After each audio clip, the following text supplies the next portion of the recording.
Next up, we are chatting with Cristina, and Cristina is a mom of two girls. And, she had struggled with body image issues for her whole life, and in particular, had a very tumultuous relationship with exercise.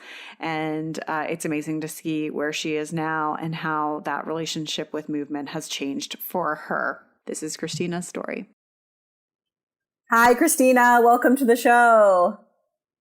Hi, Summer. How are you? I'm good. I'm so excited to be here with you today and Me too. share your story with everyone. So why don't you tell everyone just a little bit about who you are, where you live? Okay. So, born and raised in New Jersey. I've lived all over New Jersey, went to college in New Jersey, and now I live in probably about central New Jersey, I guess you would call it. With my husband, and we have two kids. We have two girls. One of the reasons that I really felt it was important for me to do this work, two daughters, 6 and 9 years old. And I'm a high school teacher. Nice. I teach high school. Yeah, I love it. I miss it because we're in this situation of quarantine still. Yeah, so I miss my people. It's rough. But my husband also teaches in the same school as I do. I teach English and mindfulness, and he teaches history. So it's a pretty cool life. Yeah, that's great. Nice. Yeah. And why don't you tell everyone just a little bit about your story, like what your frustrations were with your body before we started working together? Absolutely. So I've had body image issues ever since I can remember. I feel like they started developing probably mostly around the age of 8, because that's when I started noticing that I was like a different size and shape than most of my friends who were all very small, and just being different from them and not being able to like swap clothes and things like that. Kind of made me feel, a little bit like an outcast. And additionally, my mom, who's from Colombia, also grew up with a lot of diet culture stuff. Believe it or not, it's really big in Colombia for women to be, kind of these beauty icons and these sex symbols. So it was important for her mom to look thin and to be beautiful. And she put that same pressure on my mother. And then my mother in turn, put that same pressure on me, unknowingly perhaps. But yeah, so it started definitely at a young age. I probably started dieting around maybe 16, I think, like back in the Slim Fast days. Mm-hmm. Yeah. So I've been like on a million different diets since then. And I was definitely like the first and only one of my friends dieting for a long time. So that was kind of like a weird thing. I've always had issues with my body and accepting it and feeling comfortable with it. And that was always my goal. And so when I was about 17, I had lost weight in a really unhealthy, unsafe way. And I was trying to get out of that pattern. So I started to look more into nutrition and diet and exercise. And when I went to college, there was an amazing fitness center at my college. So I jumped in, and I did all that stuff.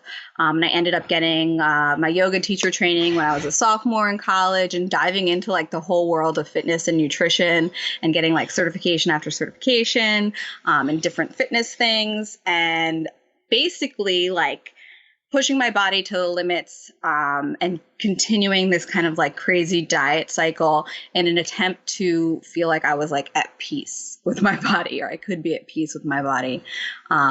The biggest problem I found was, and this is, after years and years of work, the biggest problem I found was the more that I fixated on my body, the more that I obsessed about it, the more obsessed I became.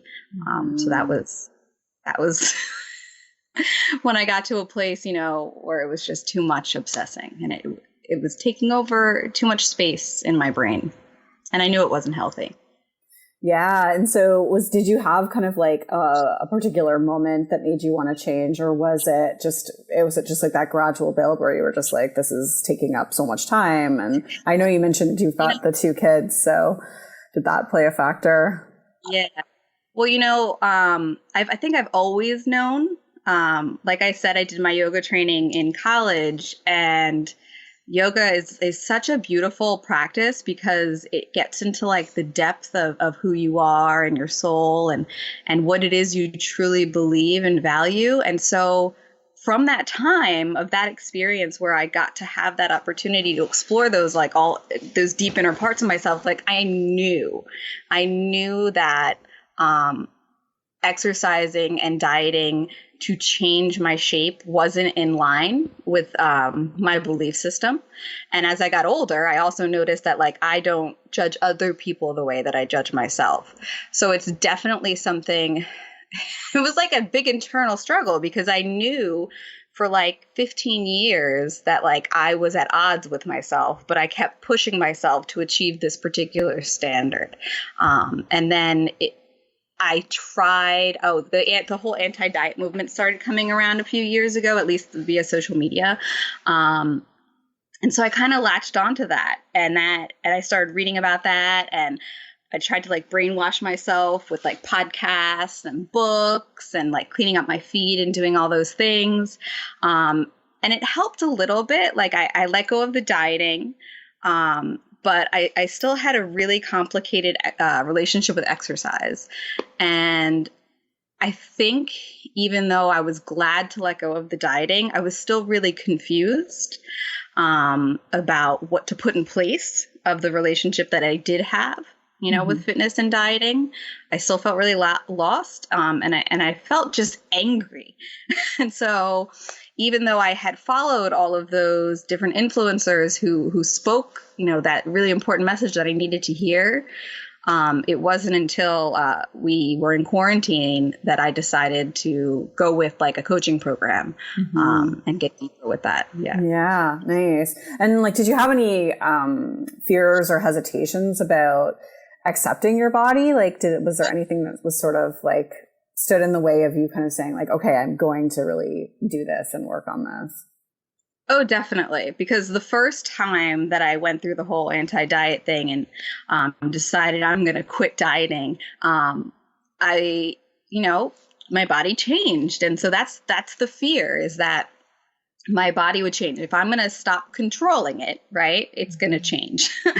And so that was like my biggest fear, is that I would lose control, obviously, if I wasn't controlling. And who knows what would happen after that, right? And then it's so funny because my body did change, right, when in the course of the program that we were doing. But like we were so into the work by the time that it started to change that like it changed and it really didn't matter. Like I got to a place somehow with like all of the steps that you provided. Somehow I got to this place where once my body changed and I noticed, I was like, okay. And like nothing bad happened. Life went on. My husband still loved me. No one said anything. It wasn't a big deal. Yeah. Amazing. That's awesome. And good for you for kind of working through that fear and deciding that this was more important than staying stuck where you were and continuing to be in that cycle. Yeah. Absolutely. Yeah. Were there any kind of things like stepping stones that helped you along the way that you want to share with others? Yeah, I mean, your play sheets, I think of kind of like almost like a guided journal almost. Those were phenomenal for me. Like every Monday I'd be like, print out a new one. And I would like print them out and like I would work on them. And then when I was done with them, I would like cut them out and paste them into a journal. And I was like very nerdy about it. Love it. Yeah. But seriously, like I went back through them the other day before our meeting so that I could see which ones I wanted to mention. And it was so hard picking the ones that I thought were the most powerful for me because I had a revelation in each one. But I did write down a couple that were particularly poignant for me. So some of the ones I want to look at what I wrote down. Some of the ones that I do think that were really, really helpful were separating my doppelganger's voice. You call it the doppelganger. Some people call it the inner critic. Yeah. Separating that voice from my own voice was a really great exercise for me. And then also mourning the loss of my ideal body. That was huge. That was huge. I really needed to do that. The treat yourself mission was great because even though mindfulness teaches a lot about self-care and things like that, and so I have a really great self-care practice, one of the things that I've been wanting to do for years is develop a daily yoga practice. So for that, it was like, I will do yoga for 7 days in a row. And like, for me, what that means is like, I'm not going to get on my mat and do vinyasa and exercise for 7 days in a row. I'm just going to get on my mat and see what happens, and have some kind of meditative practice and experience. And it was so wonderful because it got me back to a place where yoga had nothing to do with muscles or any kind of goal. And it shouldn't, so that was a really beautiful thing for me to be able to reconnect to. And since that, I've, been able to keep that in my practice, where almost every day I'm on my mat in some capacity. Yeah. So that's been really successful for me. Nice. That's awesome. And then we're on. Yeah. Oh, redefining health. I just have to mention that one because I have chronic illness. So redefining health was huge. Yeah. Yeah, and your relationship to it. So, to me, it sounds like just the reflective work and helping you to kind of like peel back some of the layers of what was there, like the prompts that helped you kind of peel back the layers to get to some stuff that really made you either reframe it or, have kind of like a new belief system and that you wanted to follow as it relates to how you treat yourself and how you show up and how you speak to yourself. Absolutely. Yeah. Nice. Yeah. What are some of the specific things you've noticed about how you feel about your body since, I guess in the last few months since working together? One of the things that I'm so, so grateful for is being able to exercise again without any kind of attachment to outcome. I love movement. And for a little while I was afraid. And this wasn't just when I was doing the program with you, but, like I said, I had a confused relationship with exercise once I started to like get off the diet train. I thought maybe exercise like didn't have a place in my life. And that's hard for me because I also struggle with depression and anxiety. And so especially during quarantine, like to move my body is so therapeutic. And to not have that was a difficult thing, but I had to kind of take a break for a while, in order to kind of get to a place where I could move just for the sake of enjoying movement and having all of the other benefits, like the mental benefit. So that was a big change. And now I do some form of movement every day. I let my body decide. I never decide beforehand, which was like, I used to be like, on Monday, I will do weights and Tuesday I will do cardio, so on and so forth. And now I just am like, all right, how am I feeling? What do I need? So that's been really big. That's huge. That's huge. I know. Yes. It feels so good because it's like now when I move and I do some kind of exercise afterwards, I'm excited to go do it first of all. And then I feel good. And I used to like sometimes dread going to do it. And then I used to like burn myself out, because I was pushing too hard and I wasn't listening to my body. And then I would get obsessed with different things in the mirror and how things looked. And now it's not about that. Yeah. Yeah. That's awesome. That's such a hard transition to make. It really is. I think can sometimes be one of the hardest transitions for people who had an unhealthy relationship with exercise. And so to hear you approach it in a way that's so fluid and, no longer black and white and rigid and like that you're really honoring your body. That's amazing. Like you should be really proud of that because that is so hard to do. Yeah. especially like I said, because I was like, does it not have a place in my life anymore? So it's like I found that healthy place with it, and I couldn't be happier about that. Yeah. And I know you mentioned like you having like some chronic health issues. I think that's like even more important in your situation, to be listening to your body and honoring what it really needs to take care of it in the best way that you can. Yeah. Yeah, I would get so frustrated. I would, I'd push myself too hard, and then I would flare up, and then I'd be like, well, maybe I just shouldn't do anything, or I shouldn't do that. It was just, yeah, it wasn't good. That's okay. Yeah. And so were there any like highlight moments for you that you want to mention? Yeah, definitely. One of them, this is so silly. One of them, like, I looked down at my stomach and like saw my roll, and I was just like, hey, buddy, like not out loud, but like in my head. And that has never been the experience that I had before when I've looked down. Usually I would look down in the past and have all these just like really demeaning things pop up. And there was like compassion, not even just compassion. There was just like, it was like a friendship. I was just like, whatever. Hey, how you doing? Like, I don't know. It was like part of me, and I was totally cool with it.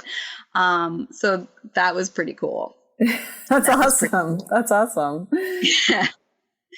And then also, there were 2 incidents with shorts. So my legs have like changed a lot because of my fibromyalgia. And I don't really like wearing short shorts that much, but the other day I was like, I'm just going to put them on and go exercise because it's hot, and I'm going to put them on. And I wore them, and I don't know what it was. Like, I was just like, I am so comfortable. And then I wore them the rest of the day, and I was like, these are great. I feel so free and comfortable. I can move around. So that was cool. And then also recently I tried on a pair of shorts that was way too tight, and like, it didn't trigger me. Nothing happened. I was just like, oh, I'll put on the other shorts, and moved on. Amazing. So for me, that's how did those make you feel? Like totally free. And that's really one of when we came up with like the list of words in the beginning, like what your I think it's untamed self looks like, and that was one of my words was free, and that's what it is. Like I feel like when you're in this whole like diet brain, it's like you're in a prison almost. And then once you break free of that, once you do all the work, it's just so much lighter. So I don't know how best to describe that, but it's just like everything's released, and it's just like you don't have to worry anymore. And I feel like when I used to go out to events and things like that, or I used to go even for a walk around my neighborhood, I would get like this well of anxiety from like my chest to my stomach about like what I look like in something. Or if I walked past a person while I was walking in the neighborhood, I would be like, oh, they must be looking at me and thinking, if she ran, she would be doing a better job for herself than walking, right? And like kind of thoughts I would have. And now I see someone and I'm just like, hey, and they're like, hey, and life moves on. And it's like, this is what it should be. It's natural. Yeah. Amazing. That's so good. And so, is there anything else you want to add to that as it relates to like what it's like for you now to just, no longer be in that place, in that cycle where you're constantly thinking about your body? Well, I'm definitely super, super grateful.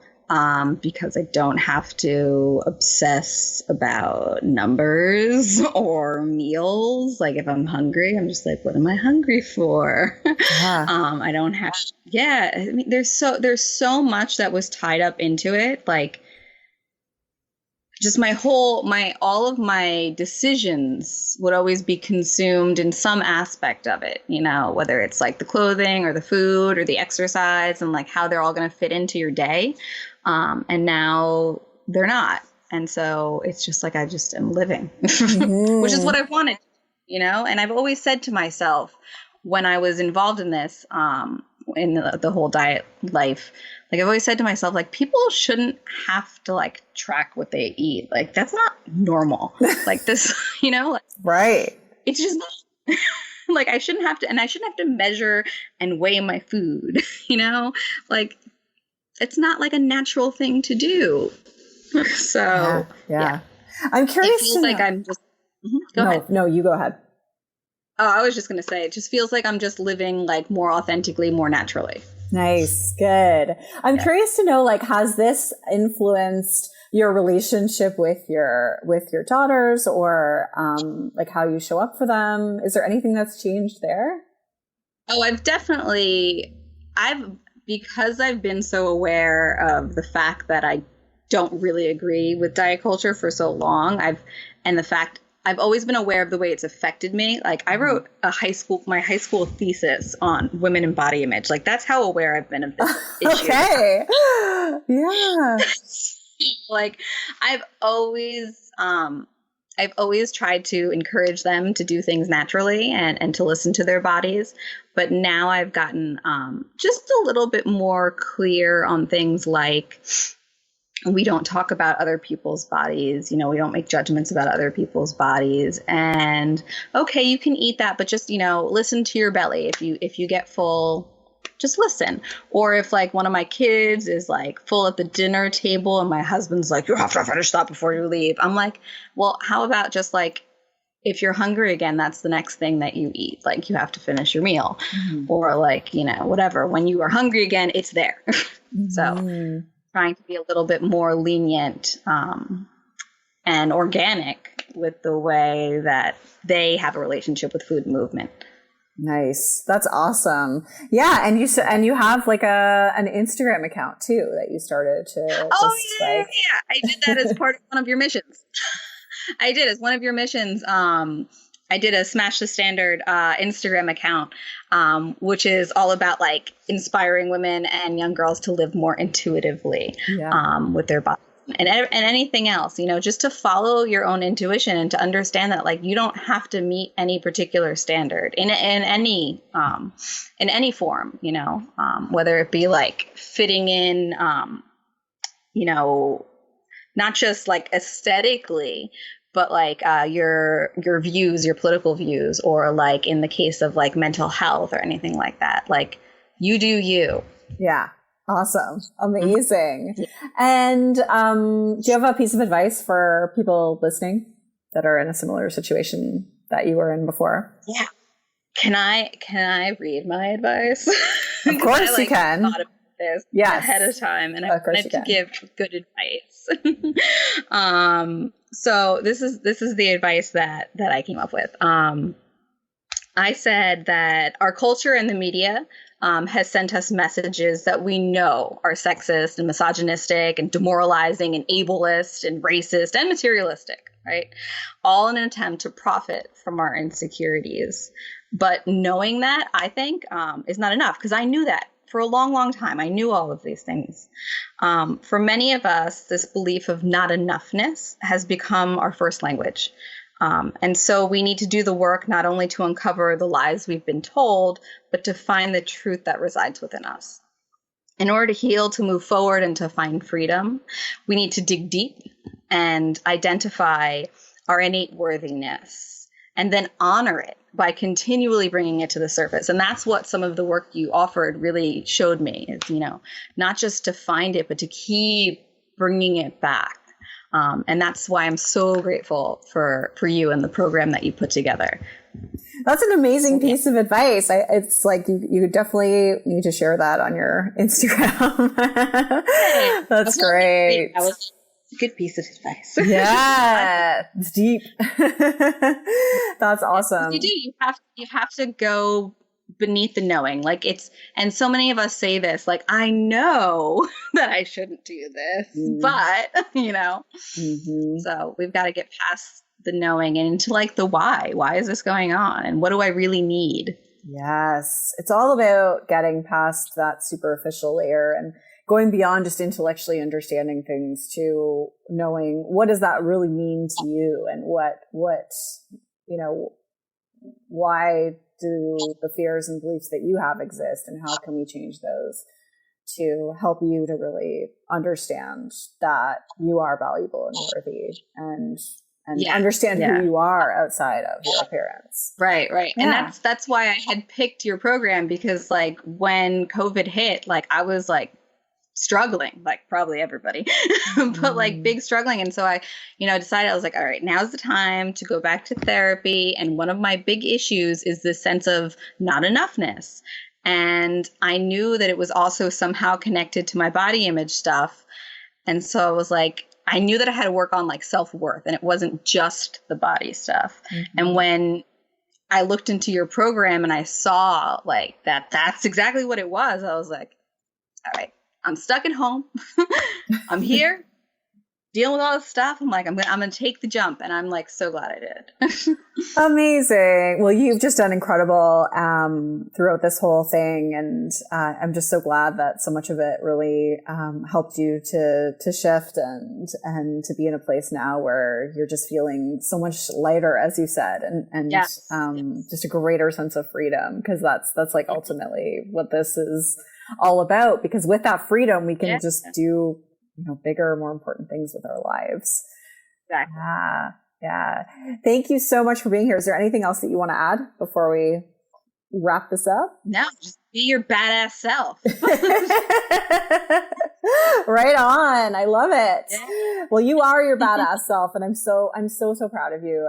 It's been really awesome to just watch your journey and see everything that you've done along the way. And you've just been like super encouraging to everyone else in the group, and been really like, I know you had some kind of like ups and downs throughout with like, just like sickness and various when I was stuff. Sick, I found out I'm lactose intolerant. Oh, okay. Well, that should be helpful. Yeah. I never knew. I had an endoscopy through the whole process, and apparently I'm lactose intolerant. I just mean you're such a trooper, because you had some roadblocks, and I feel like, I was sick for like 2 months. You could have easily been like, forget this, but you kept plugging away, you kept showing up, and I'm really proud of you, because that's a commitment to yourself, and that is really like a good way, you were showing yourself that you mattered beyond. Well, I will say this. When we started, I promised myself that I would finish the whole program, because I have gotten arrogant with myself before and been like, I'm good. I can finish. I'm done. Like sometimes I do things and I'll get to like a halfway point and I'll be like, oh, I'm totally healed. I can be done now. And so I promised myself I would not do that. Good for you. Well, so when you I got started, I was like, oh. You did it. Good job. Yeah. Thank you. Awesome. Well, thank you so much for being here today. It was such a pleasure. Thank you. Yeah. Thank you for having me. Rock on. I love that piece of advice that Cristina gave at the end there in that quote. That's just like so powerful. I know she shared it on her Instagram, and I shared it in my stories a couple weeks ago. And it just like, I could read it over and over. I wrote it down when I was listening back to the interview, and just the way she worded things about how this work was able to not only help her find her worthiness, but keep bringing it to the surface. Like, it really is all about that. And it is so much more than just knowing. It's really about the being and believing it deep in your bones. And I say that all the time. And so if you feel like you're the type of person that like intellectually gets this stuff, but is still struggling to really believe it, like, come and see me. That's basically like, I can help you really, really believe this stuff. And that's where this program is so powerful.